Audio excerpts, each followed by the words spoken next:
welcome back to the 2015 edition of the Clone Army. What is up, everyone? Welcome back to another video here on the channel. Guys, this Today year I'm having what's up? Welcome back my Lego Star Wars The Clone Wars Fort Analysis Lego Clone Wars Showcase. This is going to be a video highlighting every single type of Lego here for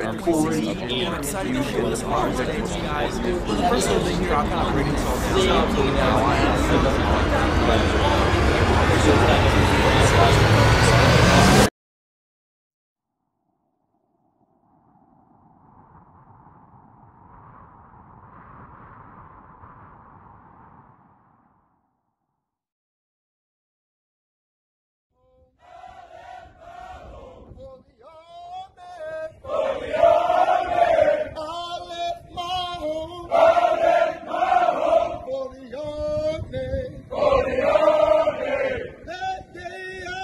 Army building.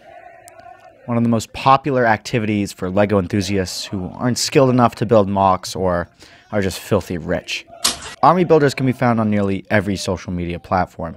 Army building has become so popular that it even outperforms posts of impressive and detailed MOCs. So how did such a talentless hobby become so popular? The internet.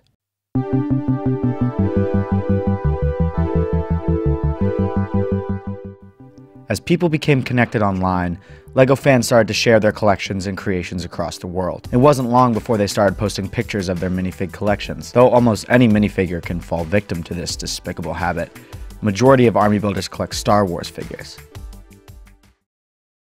LEGO doesn't touch war with a 10-foot pole, as evident by the controversy this past year with the V-22 Osprey helicopter. Some whiny European manchild dressed up in an army uniform to protest outside of a LEGO store because the helicopter is used by the US military, despite the fact that the set was based off a rescue model. In short, no war for LEGO, which means LEGO fans can't amass large national armies. So when Star Wars came out, a 9-movie saga literally all about war, and LEGO started producing sets in 1999, fans started to amass fictional armies. As the prequels continued to release into the early 2000s, LEGO Star Wars army building became even more popular. These 3 movies focused much more on large-scale galactic war. Unlike the original trilogy, which saw some disorganized rebels try to take on an entire empire, seeing large droid or clone armies on screen made them much more desirable in LEGO. This was only further encouraged by the release of battle packs, easily one of the smartest decisions on LEGO's part. These sets featured small builds with roughly 4 massable figures and were $10 to $20. The cheap price of these sets allowed for collectors to buy large amounts of minifigures for low cost, making it much easier to amass large minifig armies. This was only further exacerbated by the release of the animated Clone Wars TV show. The show depicted large battles and made clones more personalized, which drove up the desire to have large clone armies. The real father of building LEGO armies, however, is Solid Brick Studios. He was one of, if not the first, YouTuber to upload a video of his army, and he arguably started the trend, which continues to this day. With the release of LEGO Lord of the Rings and The Hobbit, army building started to become popular outside the realm of Star Wars. But with the discontinuation of these 2 themes, the hobby became a nearly exclusive Star Wars phenomenon. Army building is now running rampant within the LEGO community, spreading rapidly and mercilessly, leaving countless wallets empty in its wake. In this video, you will learn how this disease spreads and how to avoid contracting it.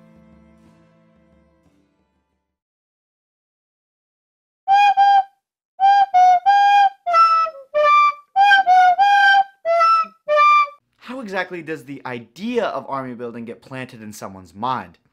Well, like any disease, it is contracted through exposure. Scrolling through Instagram or browsing LEGO YouTube videos will all begin your exposure. A person's eye is immediately drawn to the satisfying, orderly, dare I say, beautiful rows upon rows of little white figures, all standing in perfect unison, perfect similarity, and perfect order. It's striking, it's grand, it's hypnotizing, but most importantly, it's really cool. It triggers something in your brain. It's pleasing.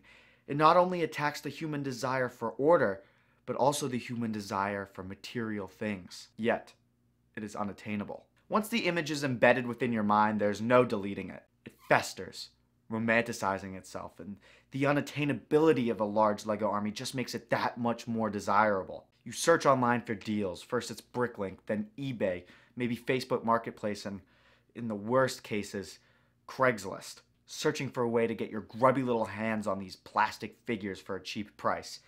But you never bite. The only thing keeping this disease from becoming more severe is your empty wallet. As long as that wallet stays empty, you're safe.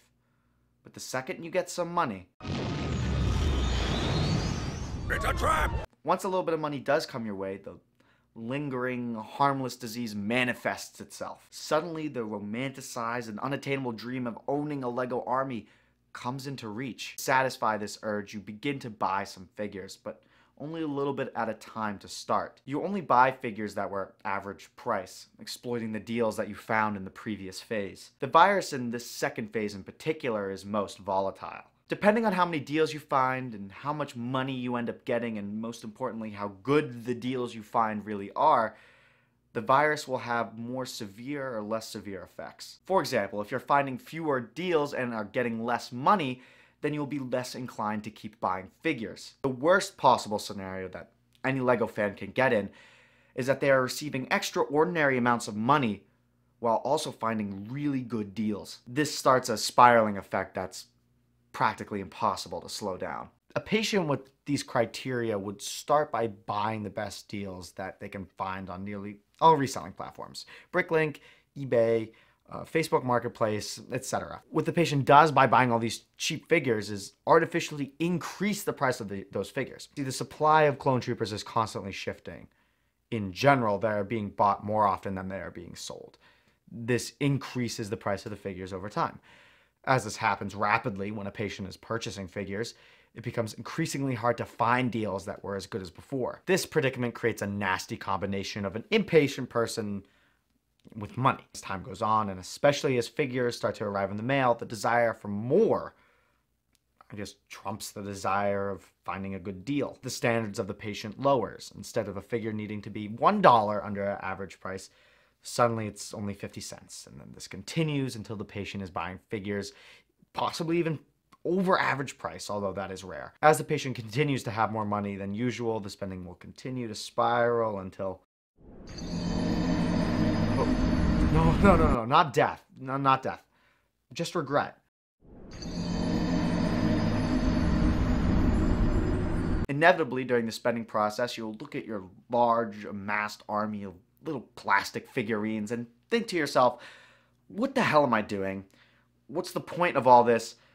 Are these even good for anything? The answer? Nothing. They're good for nothing.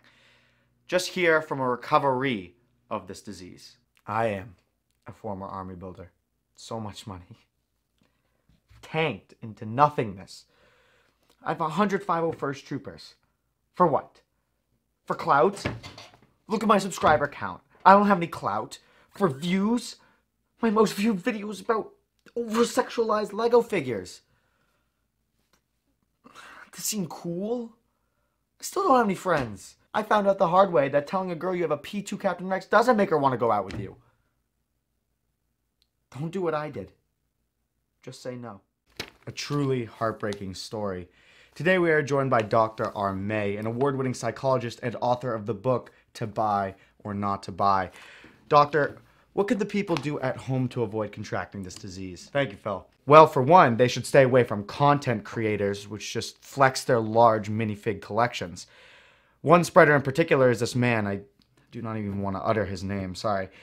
But he's said to release a new army video every 3 months. Just despicable. But Phil, really, the most important thing that people at home can do is educate themselves and listen to the stories of those whose lives have been ruined by this horrible disease. Well, there you have it. Thank you very much, Doctor. In other news, a Utah man was found strangled to death in his apartment, allegedly by his wife, after a third UCS Imperial Star Destroyer showed up in the mail. And next up, the disappearance of Lego Canadian YouTubers. Is something larger at play? All this and more right after this.